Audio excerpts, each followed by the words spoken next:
This is Optimal Living Daily, episode 1111, 3 Ways People Become Stuck, Undeveloped, and Unsuccessful by Benjamin Hardy of benjaminhardy.com. And I'm Justin Malik, the guy that's read to you every single day for over 3 years. I hope it's helping you in lots of different ways. And a happy Kwanzaa to those celebrating, and Boxing Day.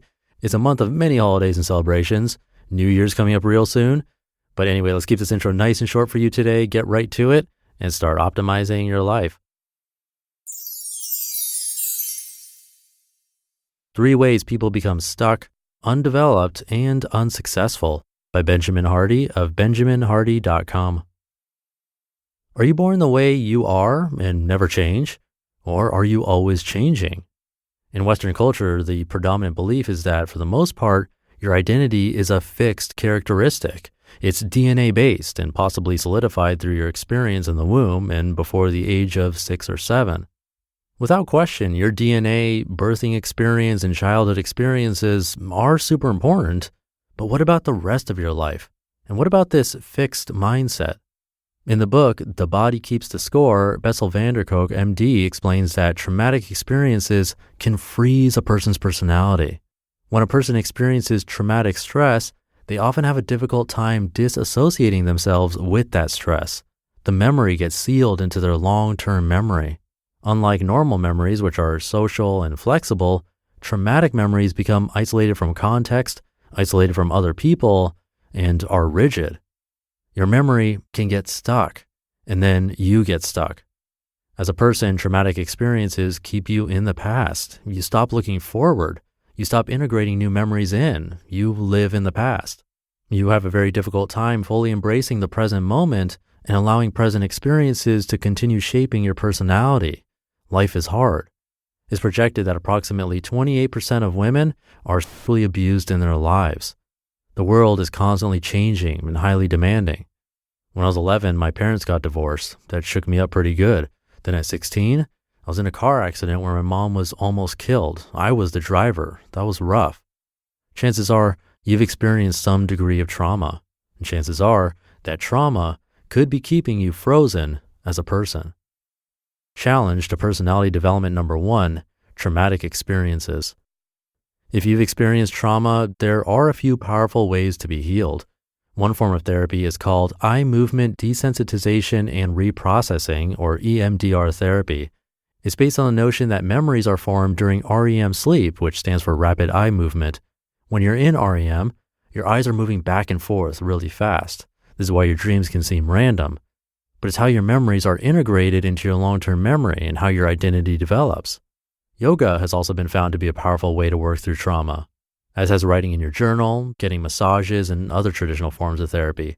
Physical touch is very powerful when a person is embraced. Connection to self and others is very healing, and loving touch can be a powerful vehicle. The main idea is that you need to reframe your memory. You need to begin experiencing present moments again. You need to stop living in the past. This isn't easy. Eventually you can get to the point where you see the past experience as the past. It's not you anymore. It's an experience you had. But that's not you anymore. You're a new person now. The present is actually pretty great. Challenge to personality development number 2, not creating peak moments. In the book, The Power of Moments, Why Certain Experiences Have Extraordinary Impact, Chip and Dan Heath explain that certain experiences in life have the power to totally alter your worldview and direction in life. Some scientists would call these experiences transformational learning experiences. Others call them disorienting dilemmas. Others have simply called them peak experiences. The main idea is that while growing up, a person often has powerful and emotional experiences that inform their worldview and personality development. According to the Heath brothers and all the research they cite in their book, most of these paradigm-shifting experiences happen during a person's teens, 20s, and begin tapering off during a person's 30s. They become almost non-existent for people over 40, and thus people become frozen at a certain stage of their personality and assume that's how it's supposed to be. However, the Heath brothers explain that this doesn't need to be the case. You can actually manufacture these experiences regularly and throughout your entire life. The reason most people stop having peak experiences, which according to Dr. Abraham Maslow is required to become fully actualized as a person, is because they settle into societal norms.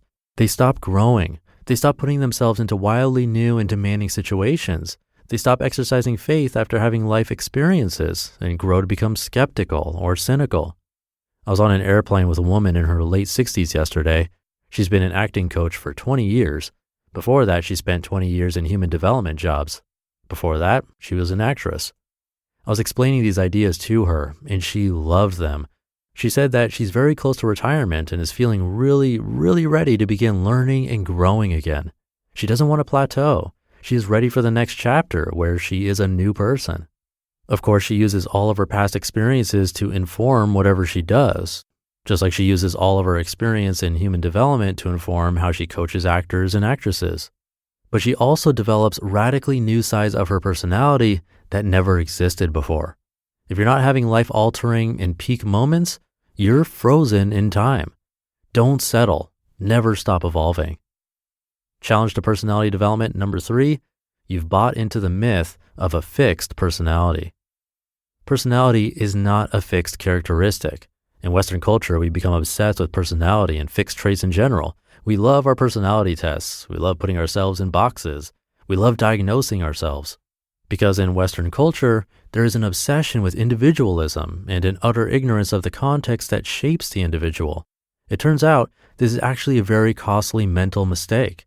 According to Stanford psychologist Lee Ross, quote, "People's inflated belief in the importance of personality traits and dispositions, together with their failure to recognize the importance of situational factors in affecting behavior, has been termed the fundamental attribution error," end quote.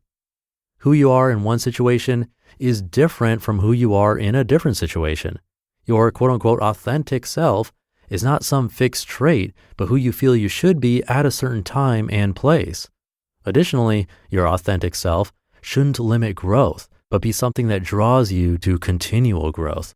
Personality isn't a fixed thing. Personality is developed, and it never has to stop developing. Conclusion. The belief that who you are at birth is who you are is a fixed mindset. Don't buy into it. You can always change. You change by believing you can change, continually creating peak experiences, and overcoming traumas you have through life. Don't freeze your personality. You just listened to the post titled 3 Ways People Become Stuck, Undeveloped, and Unsuccessful by Benjamin Hardy of benjaminhardy.com. By the way, if you want to hear more blogs being narrated for you, you can search for Optimal Living Daily wherever you're hearing this, and check out all 5 of our narration shows. It'd be great if you can subscribe to some of our others too. We cover a lot of different topics. That'll do it for today. Have a great rest of your day. A happy Kwanzaa if you're celebrating. A happy Boxing Day. And I'll be back tomorrow where your optimal life awaits. Hey, this is Dan from the Optimal Finance Daily podcast, which is a lot like this show, except more focused on personal finance. Justin handpicks the best posts he can find from blogs and authors like Ramit Sethi, Mr. Money Mustache, and more, and I read them to you 5 days a week. So if you enjoy this podcast, come on over and subscribe to Optimal Finance Daily too. And together, we'll optimize your financial life.